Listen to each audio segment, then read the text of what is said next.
बार enjoy करने के लिए।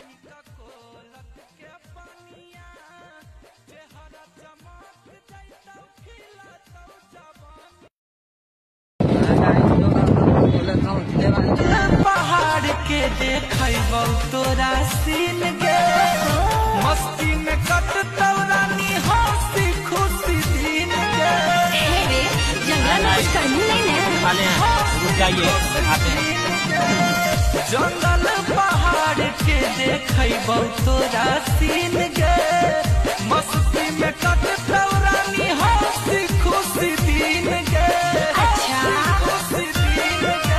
बगले में घर हमर भवनपुर अपना गे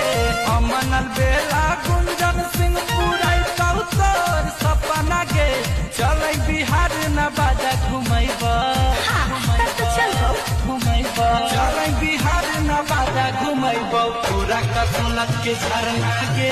चल बिहार नवादा घुमैब पूरा कसलत के झरना गे तोरे खातिर अब जीना है